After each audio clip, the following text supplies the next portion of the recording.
नहमदुहु व नसल्ली अला रसूलिहिल करीम अम्मा बाद फ़ऊज़ु बिल्लाहि मिनश शैतानिर रजीम बिस्मिल्लाहिर रहमानिर रहीम। मोहतरम ख़वातीन व हज़रात, प्रोटॉन पंप इनहिबिटर्स की जो दवाइयाँ हैं वो अरसे दराज से इस्तेमाल होती हैं, काफ़ी अरसा उनको हो गया। इन प्रोटॉन पंप इनहिबिटर्स को जब लॉन्च किया गया, जो पहला प्रोटॉन पंप इनहिबिटर था वो था ओमेप्राज़ोल। और जिस तरह कि आपको पता है कि प्रोटॉन पंप इनहिबिटर्स का बुनियादी फंक्शन ये है कि जो प्रोटॉन पंप आपके स्टमक के पैराइटल सेल्स में, गैस्ट्रिक सेल्स में पाया जाता है, जिसमें पोटाशियम और हाइड्रोजन इनकी एग्जिट और एंट्री होती है। सो ये जो आयोनिक कम्बिनेशन है कि वो जब होता है तो इससे आपके सेल जो होते हैं वो एक्टिवेट हो जाते हैं और एसिड सिक्रीशन कर लेते हैं। इसको रोकने के लिए, इस प्रोटॉन पंप को इनहिबिट करने के लिए ओमेप्राज़ोल का इस्तेमाल अगर किया जाए तो ये उस पंप को रोक लेता है। और जो आयोनिक डिस्ट्रीब्यूशन है, यानी सेल से बाहर जाना और सेल के अंदर जाना, जब ये प्रोसेस रुक जाता है तो साथ ही साथ में क्या होता है कि आपके सेल्स जो है, पैराइटल सेल्स जो हैं, जो आपके स्टमक में है, वो एसिड्स बनाते हैं और इन एसिड की प्रोडक्शन जो है वो कम हो जाती है। ये स्टमक में कम से कम आते हैं और आपकी जो एसिडिटी है वो कम हो जाती है। अब इस एसिडिटी के कम होने का फ़ायदा क्या होता है? ये एसिडिटी जो है आपको गैस्ट्रोइसोफेजियल रिफ्लक्स देती है। अगर ये एसिड ज़्यादा हो जाए तो इससे आपको हार्ट बर्न होता है, इससे आपको स्टमक में पेन हो सकता है। और दो कि ये आपका जो डाइजेस्टिव प्रोसेस है उसके लिए बहुत ज़्यादा ज़रूरी है, लेकिन अगर ये तेज़ाबियत बढ़ जाए तो इससे आपके लिए प्रॉब्लम्स भी क्रिएट हो सकती है, खुसूसन उन लोगों में जो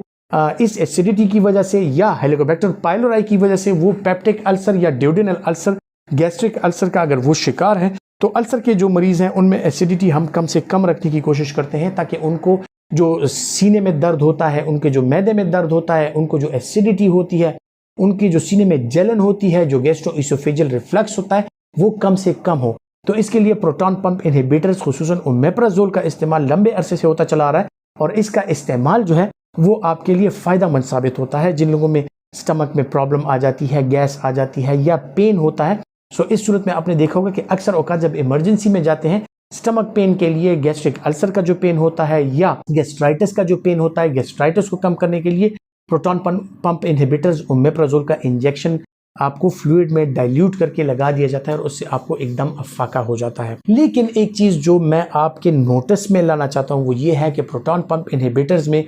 इसोमेप्राज़ोल और ओमेप्राज़ोल का इस्तेमाल जो है वो कुछ लोग काफ़ी अरसे से करते चले आ रहे हैं और कर रहे होते हैं और उनको इनसे छुटकारा पाना मुश्किल हो जाता है। ख़वातीन हज़रात, एक तो ये है कि सेल्फ मेडिकेशन ये आप हरगिज़ ना कीजिए। अपना डॉक्टर जो है उससे मुआयना करवा के वो आपको जो दवाइयाँ तजवीज़ करता है, अगर आप उनका इस्तेमाल करते हैं तो आपके लिए बेहतर होता है। फिर दूसरी बात ये होती है कि कुछ दवाइयों के अपने कुछ ड्यूरेशन होती है कि उनके लिए आपने उस दवाई का इस्तेमाल करना है, उसके बाद इस दवाई का इस्तेमाल नहीं करना। सो जो इंडिकेशंस मैंने बताई उनमें इस दवाई का इस्तेमाल हम 2 से 4 हफ्ते तक कराते हैं और 2 से 4 हफ्ते बाद जो है तो मुख्तलिफ किस्म के एंटासिड्स या H2 ब्लॉकर्स, फेमोटाडीन, सेमेटाडीन वगैरह पे हम स्विच ओवर हो जाते हैं और प्रोटॉन पंप इनहिबिटर्स का इस्तेमाल जो है लंबे अरसे तक हम नहीं कराते, क्योंकि इसका इस्तेमाल अगर लंबे अरसे तक कराया जाए तो ये इरिवर्सिबली जो आपके स्टमक के जो एसिड प्रोडक्शन होती है उसको ये ब्लॉक कर देता है और आपका स्टमक जो है एसिड प्रोडक्शन उसकी कम हो जाती है, एक क्लोराइडरिया हो जाता है, जिससे आपको मैदे के और जो हाजमे के हैं शदीद किस्म की मुश्किलात का सामना करना पड़ सकता है, क्योंकि यही एसिड जो है ये आपके मैदे से इसका अखराज होता है, फिर ये जाता है ड्यूडेनम में, वहाँ पर सिग्नल्स भेजता है जो आपका पैनक्रियाज है, वहाँ से डाइजेस्टिव एंजाइम्स आते हैं, आपके गाल ब्लैडर से डाइजेस्टिव बाइल आता है। सो ये सिग्नल्स भी कम हो जाते हैं और आपको हाजमे के मसाइल जो है वो स्टार्ट हो जाते हैं, आपका हाजमा जो है मुसलसल तौर पे ख़राब रहता है। सो इसका इस्तेमाल ज़्यादा अरसे के लिए ज़रूरी नहीं है। आपके डॉक्टर के मशवरे के मुताबिक हफ्ता 10 दिन या 2 हफ्ते, या कुछ चीज़ों में जिस तरह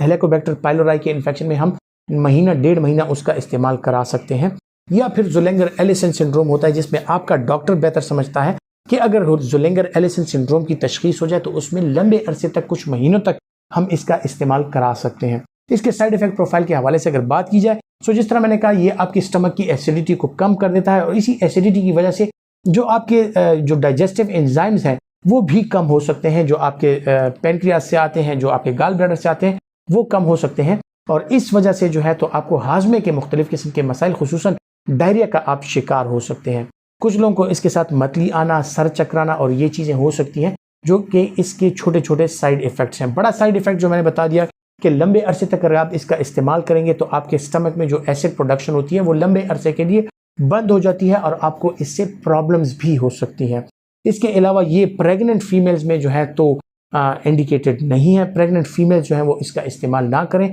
या अगर करें भी तो अपने डॉक्टर के मशवरे से। और एक प्रोटॉन पंप इनहिबिटर जो कि प्रेग्नेंट फीमेल्स में रेबेप्राजोल वो इंडिकेटेड है, अगर इसकी जगह उसका इस्तेमाल किया जाए तो अच्छी बात होती है। लैक्टेटिंग मदर्स इसका इस्तेमाल करते हुए एहतियात बरतें, क्योंकि इसकी एक्सक्रीशन जो है वो मिल्क में होती है और ये जो है बच्चों में हड्डियों की जो प्रॉब्लम्स होती है उनको बढ़ा सकता है। इसकी कॉन्ट्रा इंडिकेशन जो है ये ख्वातीन हज़रात कॉन्ट्रा इंडिकेटेड है। जो 12 साल या 14 साल से कम उम्र के बच्चे हों उनको आप प्रोटॉन पंप इनहिबिटर्स नहीं दे सकते। उनकी हड्डियां कमज़ोर होती हैं, उनकी परवरिश उनकी ग्रोथ जो है वो मुतासिर हो सकती है। और साथ ही साथ में अगर किसी को इसके कंटेंट से एलर्जी हो वो इसका इस्तेमाल हरगिज़ ना करें। इंटरेक्शन के हवाले से अगर बात की जाए, इंटरेक्शन में जो लोग क्लोपिडोग्रिल का इस्तेमाल कर रहे हैं या वारफरिन का इस्तेमाल कर रहे हैं, या कुछ लोग एंटी ट्यूबरकुलस ड्रग्स टीबी के लिए उसका इस्तेमाल कर रहे हैं, सो वो इन दवाइयों के साथ ओमेप्राजोल का इस्तेमाल नहीं कर सकते, क्योंकि इनकी एब्जॉर्प्शन के लिए एसिडिक मीडियम चाहिए।